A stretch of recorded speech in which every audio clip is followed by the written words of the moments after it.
The veteran unlocked the door to his childhood home after 20 years away and froze at what he saw carved into every wall. The message waiting for him would unravel a secret his family had buried for decades. No one could believe what he uncovered next. Subscribe to the channel and tell us in the comments where you're watching from.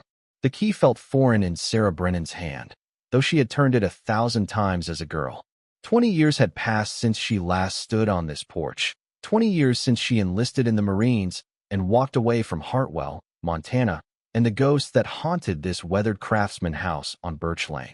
The paint had faded to a bone-white gray, the porch boards sagged in places where rot had taken hold, and the flower boxes her mother once filled with petunias now held only dirt and the skeletal remains of weeds. Late October winds swept down from the Bitterroot Mountains, carrying the sharp scent of pine and the first whisper of winter. Sarah was 41 now, her frame lean and hardened by 2 decades of military service. The wars had marked her in ways visible and invisible. A scar along her left forearm from Fallujah, another across her ribs from Kandahar, and the deeper marks that lived behind her eyes, the ones that woke her at 3 in the morning with her heart racing and her hand reaching for a weapon that wasn't there. She'd tried civilian life in Seattle after her discharge, then Portland, even spent 6 months in Boise working security, but nowhere felt solid beneath her feet. When the attorney's letter arrived 4 months ago informing her that her Aunt Eleanor had passed and left her the family home, something tightened in her chest. Not nostalgia exactly. Something heavier. Something unresolved. She pushed the door open. The hinges protested with a long, mournful creak that echoed through the empty house. The smell rolled over her immediately. Mildew and dust, old wood and trapped air, but beneath it all something else lingered. Something that reminded her of her father's cologne, of Sunday mornings and pancakes, of a time before everything shattered. The afternoon light filtered weakly through windows clouded with years of grime, casting the entryway in sepia tones like an old photograph. Furniture sat beneath gray sheets, humped shapes that could have been anything in the gloom. Her boots, still the tactical ones she couldn't seem to give up, echoed on the hardwood floor as she stepped inside. For a moment, she was 11 years old again, racing through these rooms with her younger brother Daniel, their mother laughing from the kitchen, their father reading the newspaper in his favorite armchair by the window. But those memories felt distant now, like stories someone had told her about a different person's life. Sarah moved through the foyer, her eyes adjusting to the dimness. Everything looked smaller than she remembered. The hallway that had seemed endless when she was young now felt cramped, the ceilings lower, the rooms tighter. She pulled the sheet off the living room couch, sending up a cloud of dust that danced in the thin light. The floral pattern was faded but familiar. The brick fireplace still stood against the west wall, its mantel bare except for a thin layer of dust. The oak bookshelf her father had built still lined the opposite wall, though most of the books were gone now, probably cleared out after Aunt Eleanor moved to the nursing home. She turned toward the staircase, intending to check the bedrooms upstairs, when something on the wall caught her eye. Sarah stopped mid-step, her pulse quickening with the instinct honed by 100 combat patrols. On the wall beside the staircase, in the space where a large family portrait had once hung, the plaster was marked. Not cracked or water-damaged. Carved. Deliberately gouged into the surface.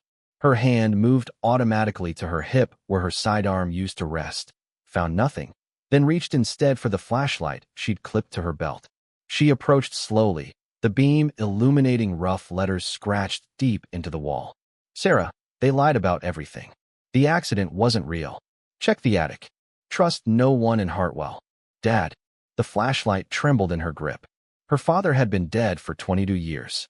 Died in a car accident when Sarah was 19, just 3 months before she shipped out to boot camp. That's what they'd told her.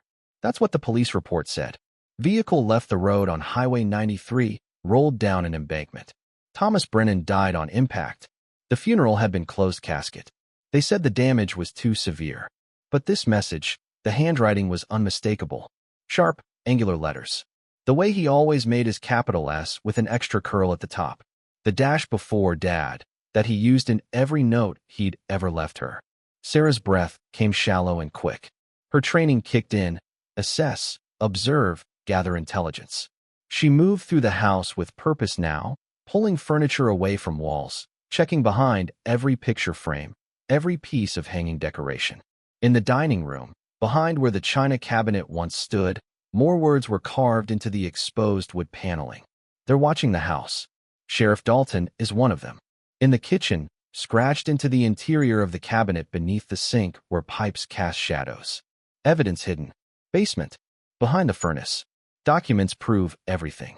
Sarah's hands shook as she continued her search. Every room yielded fragments. Desperate messages carved in hidden places, behind furniture, inside closets, under windowsills.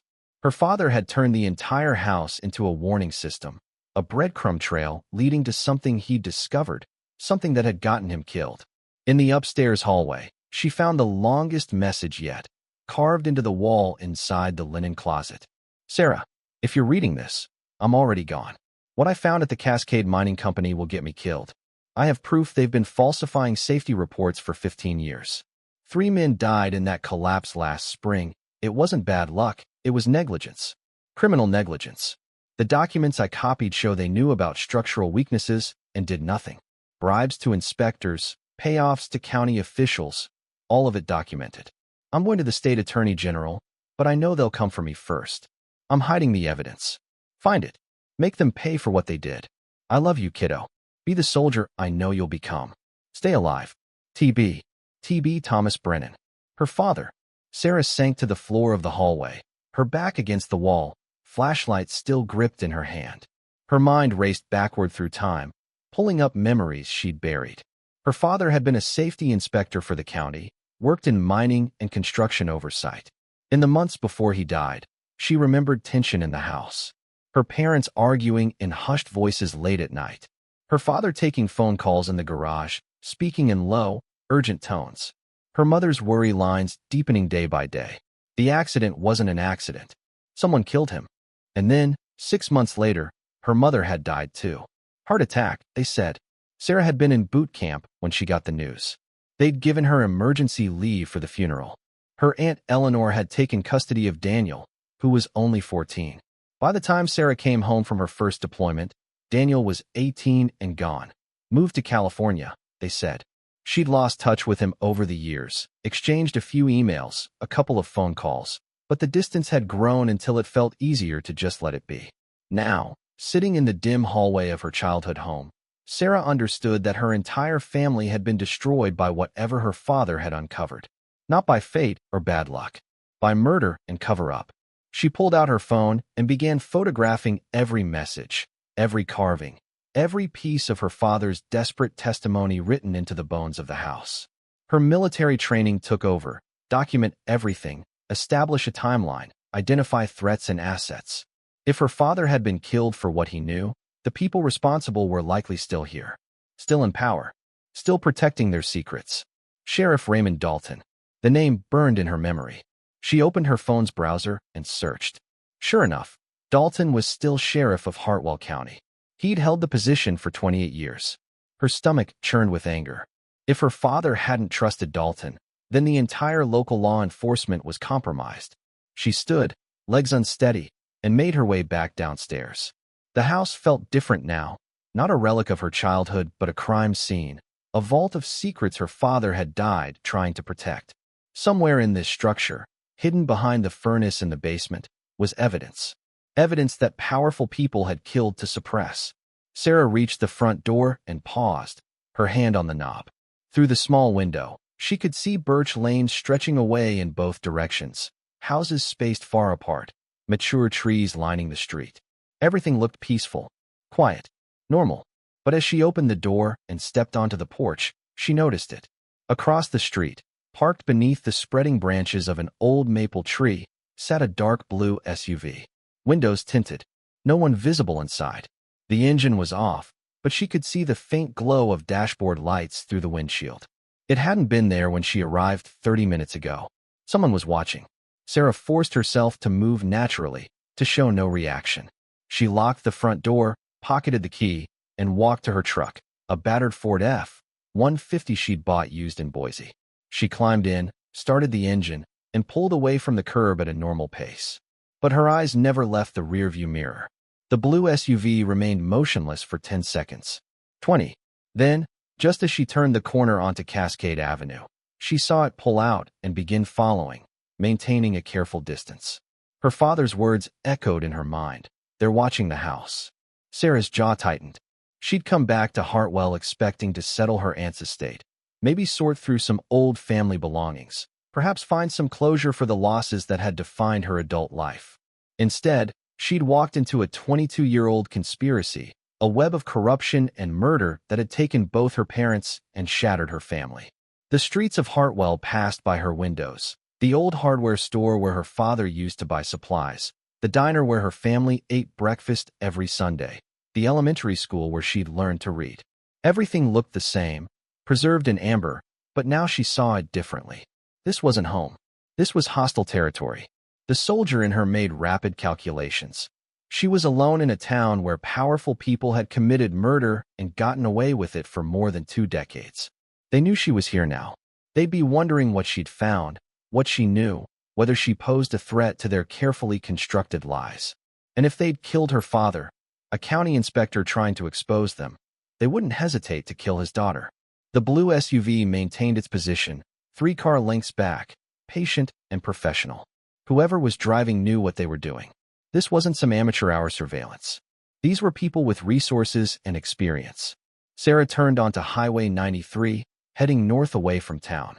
Her mind worked through tactical options, survival protocols she'd learned in 2 decades of military service. She couldn't go to the police. They were compromised. She couldn't trust anyone in Hartwell. Her father's message had been clear. She needed to get back to the house, find that evidence, and get it somewhere safe. To journalists, to federal authorities, to someone beyond the reach of local corruption. But first, she needed to lose the tail. She accelerated gradually, watching the speedometer climb. The SUV matched her speed. She was heading into the mountains now, where Highway 93 wound through pine forests and steep valleys. This was terrain she'd grown up in, roads she'd driven 1,000 times as a teenager. The sun was dropping toward the western peaks, casting long shadows across the pavement. In another hour, it would be dark. Sarah's hands were steady on the wheel now, the initial shock giving way to cold calculation. She'd survived firefights in Ramadi, ambushes in the Karingal Valley, roadside bombs outside Kabul.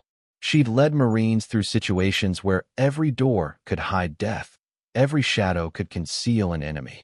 This was just another mission, another enemy, another fight. The difference was that this time, she was fighting for her father's memory, for the truth he'd died protecting, for justice that had been denied for 22 years. She glanced at the rearview mirror. The blue SUV was still there, headlights glowing in the gathering dusk like predators' eyes. Sarah Brennan had never backed down from a fight, and she wasn't about to start now. Somewhere behind her, in that silent house on Birch Lane, the walls held their secrets carved in plaster and wood. Somewhere ahead, in the shadows of Hartwell and the Cascade Mining Company's corporate offices, the people who'd killed her father were making their calculations, deciding what to do about the veteran who'd come home asking questions. They'd made one mistake 22 years ago. They'd let his daughter live. Sarah pressed the accelerator harder, the truck's engine growling as she headed deeper into the mountains. The truth was waiting in that basement, hidden behind the furnace. And Sarah Brennan would make damn sure the whole world heard it. Even if she had to fight her way through every corrupt official, every paid-off cop, every hired gun they sent after her. The darkness gathered around the highway, swallowing the road ahead. The blue SUV's headlights burned steady in her mirror. The war had finally come home. And this time, Sarah was ready. Sarah drove for 20 minutes into the mountains before making her move. The highway curved through dense pine forest, and she knew every turnoff, every logging road that branched into the wilderness. When she spotted the unmarked dirt path she'd used as a teenager to reach hidden swimming holes, she killed her headlights and yanked the wheel hard right. The truck bounced onto the rough trail, branches scraping against the sides as she pushed deeper into the forest. Behind her, she saw the blue SUV's brake lights flare red as it overshot the turn. By the time they could reverse, she'd be gone. Sarah drove half a mile into the woods before stopping, engine idling, listening to the silence. Nothing followed. She'd bought herself time, maybe an hour, maybe less. It would have to be enough. She turned the truck around, ready for a quick exit, then sat in the darkness planning her next move. The evidence was in the basement of her childhood home. She needed to retrieve it tonight, before they anticipated her return. But going back to Birch Lane meant walking into a potential trap. They knew she'd found something. Why else would she have run? Her phone buzzed. Unknown number. She stared at it for 3 rings before answering. Sarah Brennan? A woman's voice, older, strained with urgency. Who is this? My name is Margaret Chun. I was your father's colleague at the county inspector's office. I've been waiting 22 years for someone to come back to that house. The woman paused, and Sarah heard the tremor of fear beneath her words. Your father gave me a key before he died. Told me if anything happened to him, I should watch the house. Wait for you or your brother to return. I saw you there today, and I saw who's watching you. Sarah's grip tightened on the phone. Why should I trust you? Because your father saved my life once, and I owed him the truth. Because I've kept his secret all these years, waiting for the right moment. And because if you go back to that house alone tonight, Sheriff Dalton's men will kill you just like they killed Thomas. The certainty in the woman's voice cut through Sarah's suspicion. What do you know about my father's death? Everything, Margaret said. I was with him the day before he disappeared. He showed me the documents, safety reports that had been falsified, inspection records that were forged, payoff ledgers showing bribes to county officials. The Cascade Mining Company had been cutting corners for years, and when that mine collapsed and killed 3 workers, your father couldn't stay silent anymore. He was going to the state attorney general. He told me where he'd hidden the evidence, in case they came for him. Her voice broke.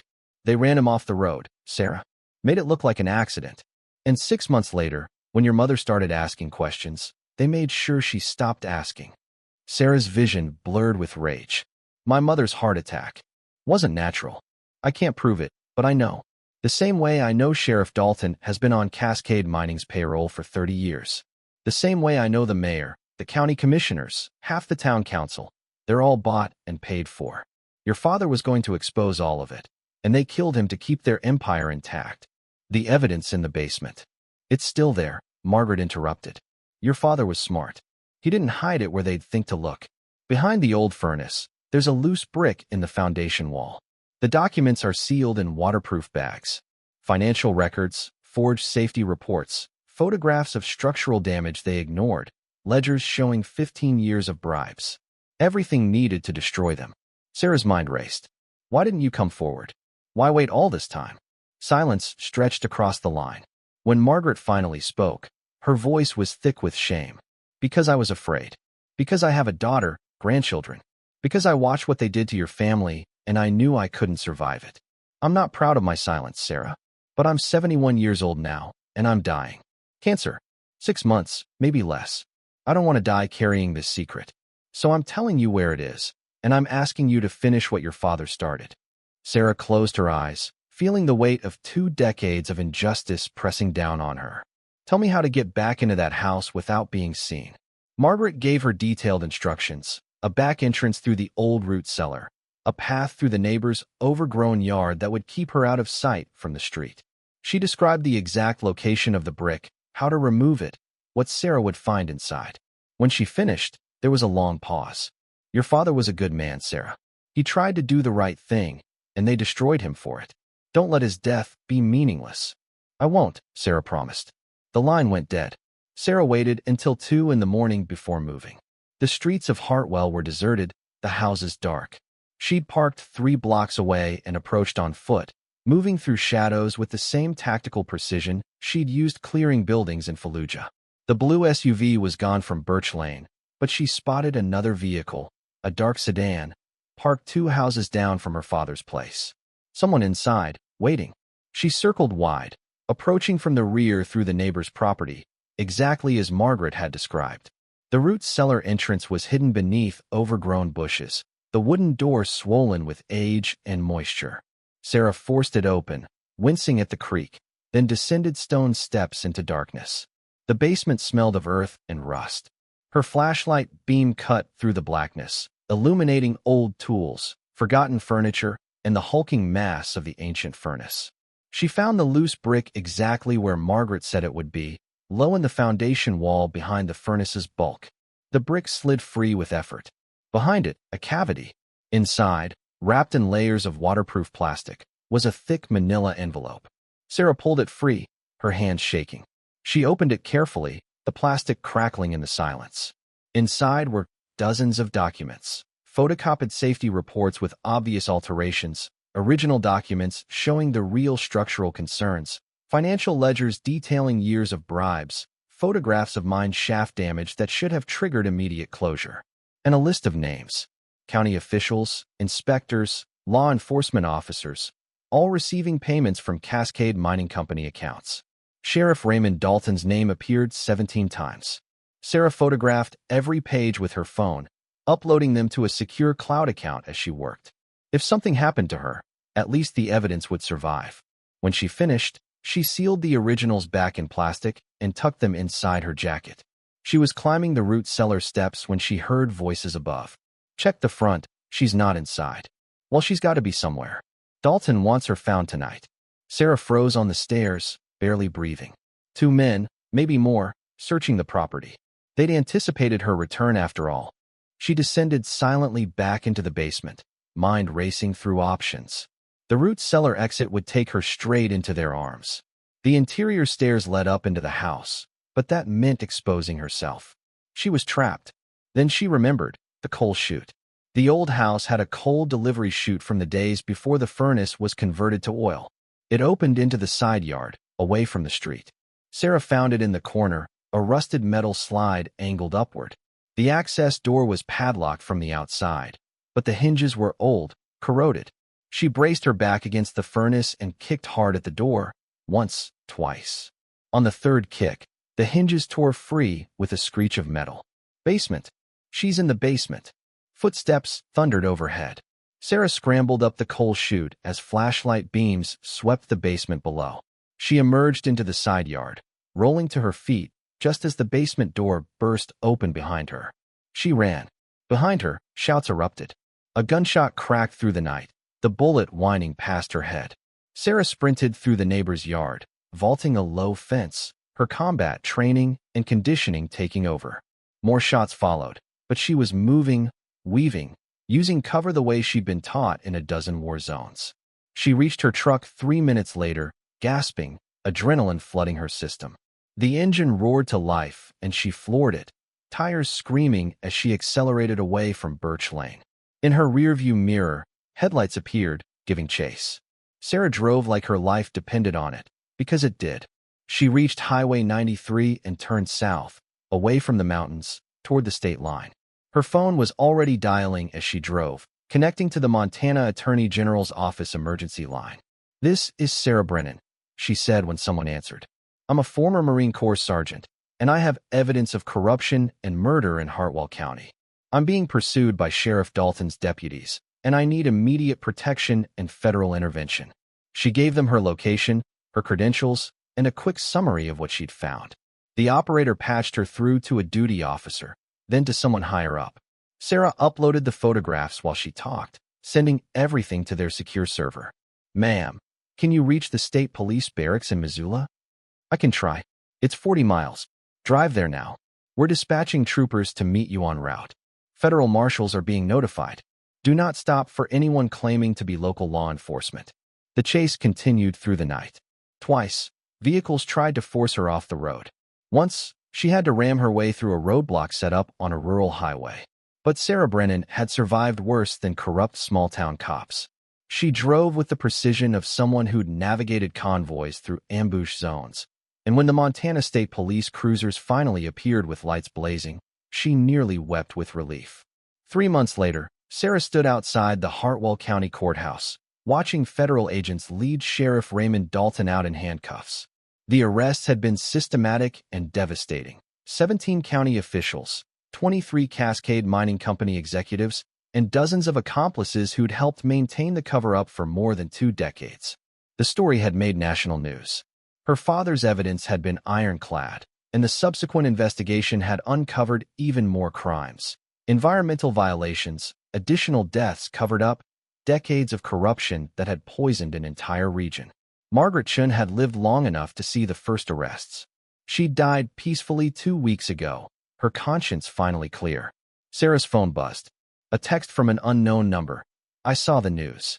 I'm sorry I wasn't there with you. Daniel," her brother. After 20 years, Her brother had reached out. Sarah stared at the message, tears blurring her vision, then typed back, "Come home. It's time." She looked up at the mountains surrounding Hartwell, the October sun casting them in gold and shadow. Her father's house on Birch Lane was being preserved as evidence, those carved messages on the walls now photographed and documented, a testament to one man's courage and the price he'd paid for truth. Sarah had come home looking for closure. Instead, she'd found a war. And she'd won it the only way she knew how, by refusing to surrender, by fighting for justice, by honoring her father's sacrifice. The autumn wind swept down from the peaks, carrying the scent of pine and snow. Sarah closed her eyes and imagined she could hear her father's voice, whispering from those carved walls, "Stay alive. Be the soldier I know you'll become." She had been, and she'd finished what he started. The war was over. The truth was free. And finally, after 22 years, Sarah Brennan could go home.